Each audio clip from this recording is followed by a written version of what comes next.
cuma dihormati ngingkin belagu. Emang gue cucu Nabi, cium ini kaki saya.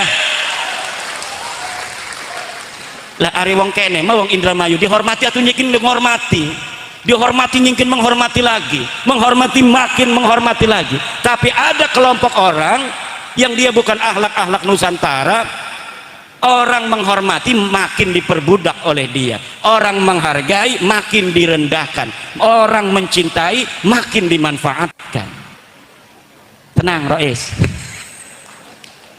akhlak-akhlak Indramayu asli, akhlak Cirebon, akhlak wong Banten, akhlak wong Jawa, akhlak wong Siliwangi, akhlak wong Sunda, sing toto kromo, sing Anda pasor jadi wong Banten ini kene apa nyeluke pada baik Anda pasor lamun dihormati wong dek nyingkin nunduk aja kuma dihormati nyingkin belagu. Emang gue cucu Nabi, cium ini kaki saya.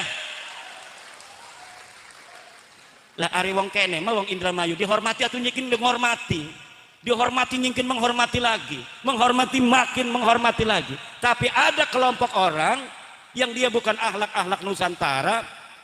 Orang menghormati makin diperbudak oleh dia, orang menghargai makin direndahkan, orang mencintai makin dimanfaatkan.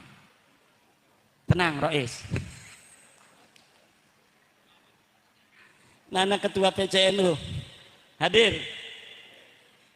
Ini yang harus kita jaga. Ini mimbar-mimbar Rasulullah ke arane ke Bapak ki acara-acara ngomong ajaran Rasulullah arane mimbar Rasulullah. Kita sudah ukuran beberapa dekade ini diajari jelek oleh orang-orang yang berada di mimbar Rasulullah, sehingga gampang caci maki pada yang lebih tua, gampang caci maki kepada ulama, gampang caci maki kepada pemerintah, gampang caci maki kepada pejabat, gampang caci maki kepada sesama, gampang caci maki kepada agama lain, Tuhan orang lain dihina-dina. Ini tidak boleh dalam ajaran-ajaran Islam Nusantara. Islam kita yang diajarkan oleh leluhur kita adalah Islam rahmatan lil alamin. Kita beberapa dekade ini diajari oleh Islam yang bukan Islam turunan Nusantara.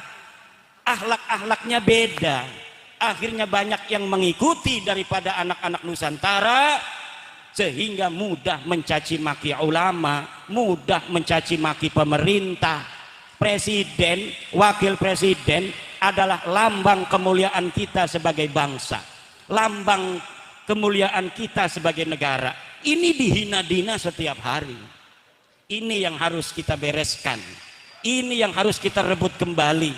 Mimbar-mimbar Rasulullah hanya boleh diisi oleh mereka yang punya akhlaknya Rasulullah.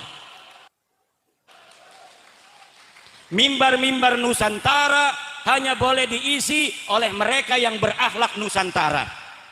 Kepemimpinan Nusantara dari Aceh sampai Papua, dari Miangas sampai Pulau Rote hanya boleh diisi oleh anak-anak Nusantara.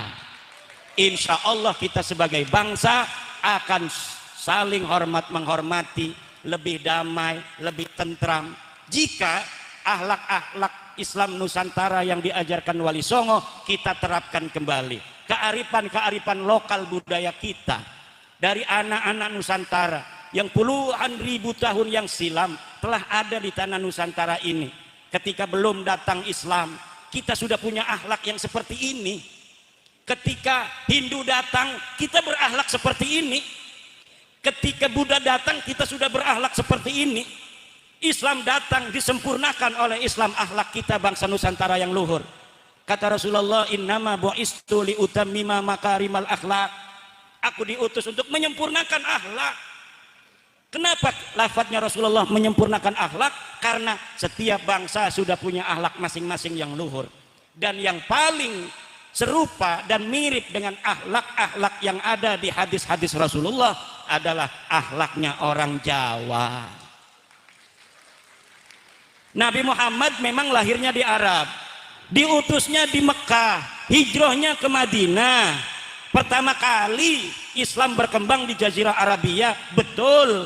Tetapi kalau lihat hadis-hadis tentang akhlak, itu miripnya yang diberitakan Rasulullah tentang makarimul akhlak itu adalah akhlak wong Indramayu, akhlak wong Cirebon, akhlak wong Kresek, wong Banten, wong Bali, wong Batak. Wong Batak keras-keras makonan kuga, ya uangnya mah baik. Kenapa? Karena saudara kita, mereka bangsa Nusantara. Wong Madura kedelengnya galak, ya baik, akhlaknya tetap dijaga. Wong Banten jere Jawara, tetap baik, uangnya manis kayak kian. Bu, pengen gue mantu manis? Pengen. Akhlaknya bagus, pengen. Kiai pengen. Sing model makanan pengen. Bu, premen meneng iku. Orang gelem ya mau dirabi. Lihat dirabi gak mbek roro, masih ana roro maning. Lah akhlak-akhlak Nusantara ini luhur, saudara. Coba kita dari Aceh, di Aceh aja itu bangsa Aceh itu sukunya macam-macam. Di Sumatera Utara ada Mandailing, ada Batak, sebagainya banyak. Sepulau Sumatera mungkin ratusan suku bangsa, bahasa. Sepulau Jawa banyak suku bangsa. Wong Sunda bae anak Sunda nih, Sunda Parahyangan, Anda Sunda Bogor, Anda Sunda Galuh. Anak kayak Indramayu, Jawa, Sunda oke. Digawa ning Jawa Tengah, kadang-kadang wong Jawa Tengah orang ngerti wong Indramayu ngomong. Beli-beli apa beli-beli. Darani tuku. Keragaman bangsa Indonesia yang luar biasa ini jarang perang.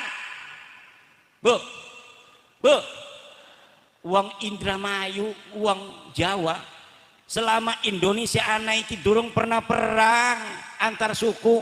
Paling perangnya karena politik bengen DITI, itu bukan karena suku. Tapi di negara lain sukunya hanya dua, pandangan keagamaannya hanya dua, Sunni Syiah, perang sampai sekarang.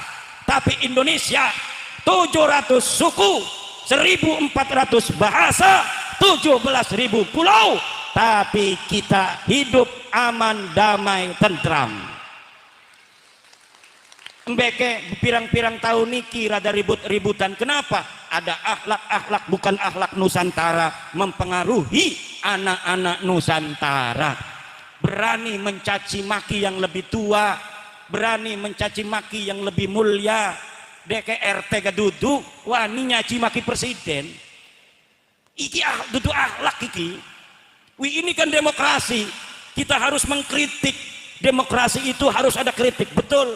Tapi demokrasi kita demokrasi Indonesia yang tetap berdasarkan kesantunan, yang tetap berdasarkan akhlak luhur bangsa Indonesia, putra-putri Nusantara.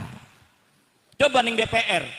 Di DPR saya sering lihat cara anggota DPR berdebat. Walaupun mengkritik berbeda 180 derajat, tapi dengan sopan, santun, dan luwes. Ini akhlak Nusantara. Tetapi ketika yang mengkritik tukang obat, turunan tukang obat, sikini ceramah. Ya biasanya tukang obat kan teriak-teriak di jalan supaya kedengaran orang yang lewat. Ini obat kurap, ini bagus sekali, segala macam. Sikini ngenggos jubah, ngenggos sorban, jadi penceramah. Bengene deket tekaning Indonesia sebagai imigran, tukang obat, karo dagang minyak wangi, dagang buhur. Sikini nyekelin mik ceramah. Akhirnya ceramahnya kayak dagang obat. Babi, monyet, kamu, wah luar biasa. Presiden DKRT gadudu wani ngehina presiden. Kiai ulama besar di NU, deke ngaji kitab gak dudu sing tengen ngiri, deke masih ngiri nganan. Lah iki wani ngehina. Kiai NU Kawang Alpiyah baca kitab Jamul Jawami, syarah makna kelawan lafade paham. Iku wani dihina-dina nang bocah sing maca kitab sing kiringanan. Iki akhlak bukan akhlak Nusantara. Dan perlu diketahui, tanah Nusantara kita ini tanah yang sakti. Tanah Nusantara adalah tanah yang sakti. Kalau orang itu sudah kelewat batas, tidak berakhlak di tanah Nusantara, iki keruhun-keruhunnya metu. wali-wali ini metu, macan-macane nongol, ulah lemai pada ngegubet. Apabila ada tamu orang-orang yang bukan putra putri Nusantara udah semakin sombong di atas tanah Nusantara, kewalat, kewalat, kewalat, hancur, hancur, hancur. Apabila dia tidak bertobat kepada Allah dan kepada anak-anak Nusantara. Ibu bapak hadirin ma'asyiral muslimin rahimakumullah. Nah iki haul ki ahlak Nusantara. Kita Islam lakaning Al-Qur'an hawilu misalnya ngahola sila kabeh. Tidak ada itu. Atau di hadis man hawala abahu au syekhahu faqad bari aminan nar, enggak ada. Tapi kenapa kemudian ada acara haul? Ini salah satu akhlak Nusantara.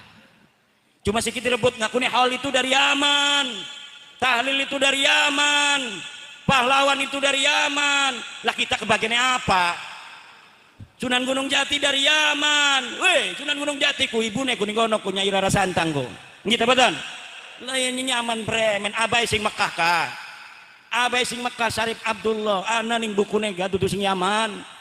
Napa dia ngomong aku nih Syarif Hidayatullah nyaman? Apa maksudnya? Maksudnya mah supaya hebat tuh negara kita. Lari hebat memerana besi balik merana.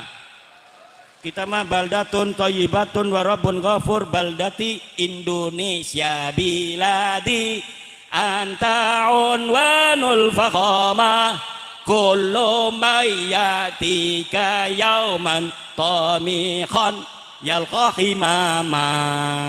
Siapa saja di negeriku ini yang dia datang mau sombong-sombongan, dia datang mau merendahkan anak-anak bangsa Indonesia, yalqahi mama, dia akan hancur. Mayyatika yauman yalqahi mama. Siapa orang yang berani datang kemari dengan penuh kesombongan merendahkan anak-anak negeri Indonesia, putra putri Nusantara, yalqahi mama, dia akan mendapatkan kerendahan, kehinaan dan kehancuran. Ya Rabbal